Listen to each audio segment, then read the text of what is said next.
O oceano é a fonte de vida para todo o planeta e para nós, humanos. Graças ao funcionamento do oceano, podemos viver, mas ele deixa de ser a fonte de vida. Está prestes a tornar-se a fonte da nossa morte.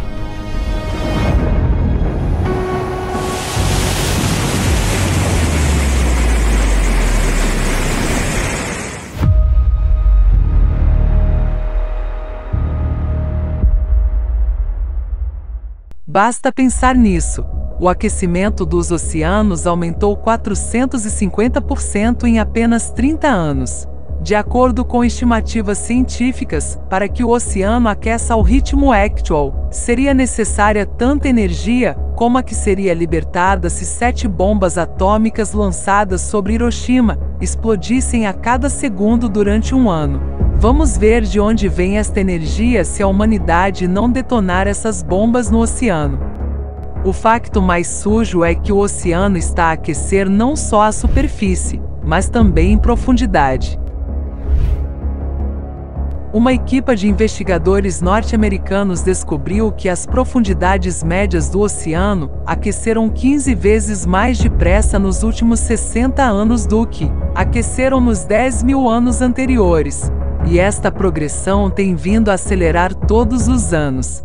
Neste momento, a ciência não tem explicação de onde vem esta quantidade de calor. As únicas teorias consideradas são que os oceanos estão a aquecer a partir do Sol e das emissões humanas de CO2 dos gases com efeito de estufa, mas só podem explicar o aquecimento das camadas superiores do oceano a uma profundidade de até 200 metros, porque os raios solares não penetram mais fundo. A água pode ser aquecida pelo Sol até 700 metros no máximo como resultado da agitação. Como podemos explicar os numerosos factos do aquecimento das camadas profundas do oceano? Afinal, a uma profundidade de mais de 4 quilômetros, a temperatura da água era sempre a mesma e próxima de 0 graus Celsius. Mas agora tudo mudou. Um dos factos que indicam o enorme aquecimento do oceano a grandes profundidades foi registrado por uma equipe internacional de cientistas ao largo da costa do Uruguai. A uma profundidade de 4,5 km, verificou-se que as águas estavam a aquecer de 200 a 4 centésimos de graus Celsius. Apenas para um leigo, este aquecimento pode parecer insignificante, mas para os peritos, é um facto aterrador. Christopher Manning, oceanógrafo, comentou o seguinte: se pensarmos no tamanho do oceano profundo, é uma enorme quantidade de calor. Pense nisso. Quanta energia é necessária para aquecer um tal volume de água como os oceanos do mundo? Isso exigiria uma fonte de calor colossal. A energia necessária para o aquecer é igual à energia de todas as reservas nucleares na Terra multiplicada por 3. O que poderia aquecer o oceano por baixo como uma panela num queimador de forma tão significativa? Vamos mergulhar no fundo do oceano e ver que fontes de calor poderosas existem por aí. À medida que mergulhamos, descobrimos montanhas gigantes no fundo. Vulcões. 75% de todas as erupções da Terra ocorrem a partir de vulcões subaquáticos.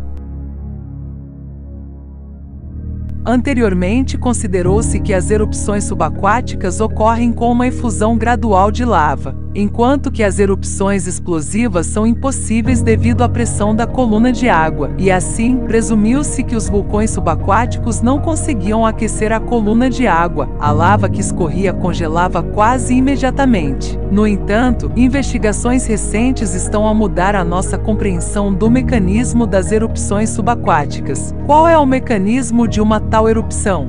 A pressão do magma varia de 10 a 30 mil bar, mas a pressão da coluna de água nas partes mais profundas do oceano é de apenas 1000 bar.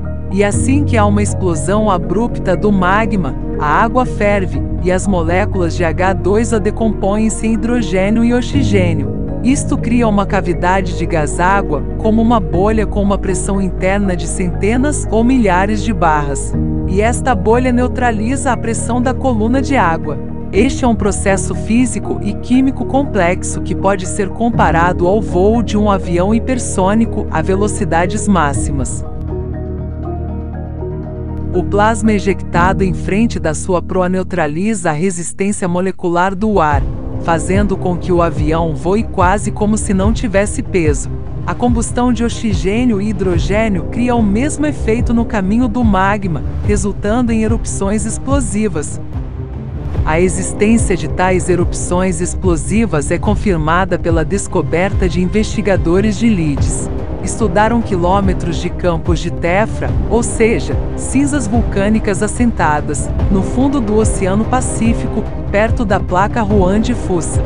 Um modelo matemático mostrou que tais plumas só podiam ser formadas por uma erupção explosiva maciça. Para além da propagação do calor, os vulcões durante as explosões rebentam hidrotermos, jactos de água quente. Estudos demonstraram que os volumes de água em ebulição podem ser tremendos, cerca de 40 milhões de piscinas olímpicas, e formam-se rapidamente durante as erupções. A contribuição das erupções explosivas para o aquecimento oceânico é confirmada por Bernd Szymanowski da Universidade Julius Maximilian na Baviera. Com erupções de lava submarina, as correntes de equilíbrio térmico nos oceanos são perturbadas local ou mesmo globalmente. Contudo, dado o tamanho do oceano, a energia de erupções subaquáticas tão fortes não é suficiente para o aquecer, uma vez que os vulcões ativos não se encontram em todo o lado, e as suas erupções são ocasionais. Então, por que é que o oceano aqueceu tanto durante os últimos 30 anos? O que aconteceu nas últimas décadas? Há fontes de energia ainda mais poderosas que só recentemente se ativaram. Para compreender o que são estas fontes de energia, precisamos de olhar para o planeta como um todo. Nas últimas décadas, a Terra tem vindo a entrar numa fase de cataclismos cíclicos, com um período de 12 mil anos. Em 1998, foi registrado um salto no núcleo da Terra. O deslocamento do centro de massa provoca uma aceleração semelhante a um salto da rotação do planeta e um aumento das forças centrífugas.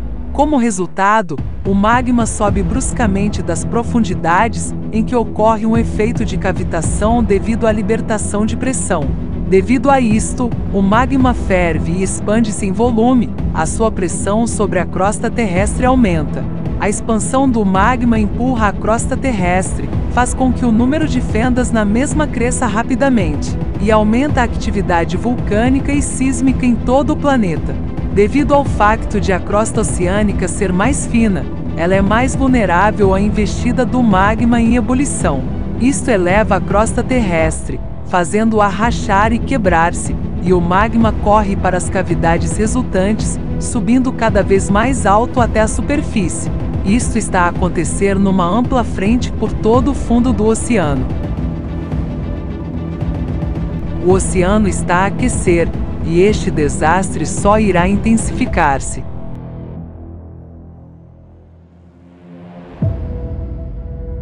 Já vemos exemplos de tal aquecimento anômalo em todo lado, não só no fundo, mas também na superfície.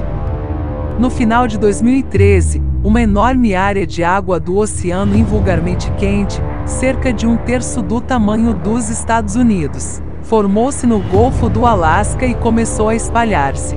A temperatura da água em muitos lugares excedeu a norma em 5 a 6 graus Celsius. Nick Bond, climatologista estatal de Washington, chamou a este fenômeno o Blob, semelhante ao filme de terror de ficção científica com o mesmo nome. Em 2 anos, o Blob mais do que duplicou seu tamanho e estendeu-se por mais de 4 milhões de quilômetros quadrados de oceano, do México ao Alasca. Perto da costa de Newport, os peritos da NOAA registraram esta blob, em setembro de 2014, com um aumento de temperatura de 7 graus Celsius em apenas 1 hora. O oceanógrafo Shelley Gentiman comentou sobre este evento. Conheço essa área muito bem, e 7 graus é um salto enorme. Não foi devido a um aquecimento diário normal. e assim a água quente era da Blob. Nada disto foi registrado por climatologistas em toda a história das observações. Esta massa de água normalmente quente, sem precedentes na sua escala e duração, existe há vários anos e levou à morte e migração de um grande número de vidas marinhas. A National Geographic apelidou-a de o blob que cozinhou o Pacífico. As consequências desta blob anormal causaram um desastre ambiental em grande escala, que por tradição foi atribuído à influência das emissões antropogênicas de CO2, sem sequer se descobrirem as verdadeiras causas. Em 2019, foi detectada outra bolha numa enorme área do Oceano Pacífico a leste da Nova Zelândia, cobrindo uma área de pelo menos 1 milhão de quilômetros quadrados. O aparecimento de tais anomalias começou subitamente a tornar-se mais frequente. Assim, os próximos pontos quentes apareceram ao largo da costa do sudoeste de África e na parte sul do Oceano Índico. Há algo comum que une os locais de formação de todas estas bolhas. Estas são regiões geologicamente ativas com uma crosta fina jovem, com vulcões submarinos ativos, fissuras e fraturas profundas da crosta. Estes são locais de produção mais ativa de magma quente fluido, mas os fatores de elevação do magma não são tidos em conta na explicação das causas do aquecimento dos oceanos pelos adoradores da luta contra o dióxido de carbono. Esses colaboracionistas mostram a sua maior incompetência. Eles não se importam com o facto de muito em breve todos nós irmos morrer, incluindo eles próprios. Eles ignoram e nem sequer olham para os fatores do vulcanismo subaquático, e não os querem incluir nos modelos. Para não mencionar o estudo da Ubiquitous Magma Uplift. Afinal de contas, o impacto do aquecimento do oceano no clima é enorme. O oceano contém um calor 1000 vezes maior do que a atmosfera sobrejacente. O oceano é chamado a cozinha do tempo. O aquecimento das suas águas já aumenta tufões e furacões catastróficos que anualmente reclamam milhares de vidas humanas. Segundo o professor Alexander Tsigalin, os vórtices atmosféricos recebem calor adicional das emissões térmicas submarinas na área da zona tectônica japonesa até Kamchatka. Agora vemos os tufões a deslocarem-se mais para norte e o seu poder destrutivo cada vez maior. Recordemos o tifão Rai nas Filipinas, em dezembro de 2021. Foi o tufão mais devastador da região no ano passado, e para além disso, o seu poder apenas irá aumentar, e a sua capacidade destrutiva irá tornar-se cada vez mais significativa. O aquecimento sem precedentes do oceano sugere que o oceano já está a esgotar a sua capacidade de conter a energia que tenta escapar das entranhas da Terra. E quando o magma atinge as rochas mais densas e espessas da crosta continental, que em média é 2-3 vezes mais espessa do que a crosta oceânica, então começarão os processos de erupções em cascata dos vulcões terrestres, e será demasiado tarde para parar este processo ou para procurar a salvação. Agora a última guerra da humanidade está em progresso. O nível de perigo é vermelho. Os alarmes estão a soar em todo o mundo, mas a maioria das pessoas no planeta não está ciente disso. Vamos continuar a perder tempo e esperar que o magma se levante e nos limpe da face da Terra, ou vamos agir agora mesmo? A catástrofe está a desenrolar-se rapidamente. Enquanto a ciência do mundo não faz nada para lidar com o problema. Em vez disso, centenas de bilhões de dólares estão a ser gastos para combater concentrações minúsculas de CO2. Isso não resolve em nada o problema, mas apenas enriquece os bolsos dos vigaristas. E ainda mais dinheiro é gasto no estudo da superfície de Marte do que na exploração do fundo do oceano, do qual depende agora a nossa sobrevivência. O oceano já está a começar a ferver. Apenas aqueles incompetentes nestas matérias não veem por que enormes saltos nos aproximamos do ponto em que o mundo inteiro estará à beira, numa grande bucha. Não uma local que está perto de Kiel, mas uma global que se espalha por todo o nosso planeta e que não vai parar. Onde não haverá esperança de tréguas, não haverá corredores verdes, não haverá ajuda humanitária. E onde a humanidade será enterrada. É uma inevitabilidade em que caímos pela nossa própria inacção. Precisamos de transmitir a verdade sobre as verdadeiras causas das alterações climáticas às pessoas em todo o planeta o mais rapidamente possível, a fim de termos tempo para encontrar uma solução comum para a sobrevivência da humanidade. Isto requer a vontade de todos e de cada um. Temos de fazer tudo agora para não lamentar mais tarde que não tenhamos feito o suficiente para construir a sociedade criativa, que não tenhamos encontrado as palavras certas mais cedo. Mas quando as bombas caírem sobre as nossas cabeças, não seremos capazes de fazer nada.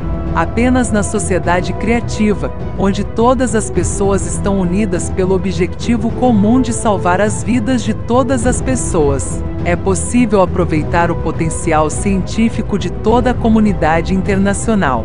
Só então é possível criar as condições para o desenvolvimento da ciência real, que representa os interesses e as vidas de todas as pessoas. Podemos construir a sociedade criativa apenas juntos.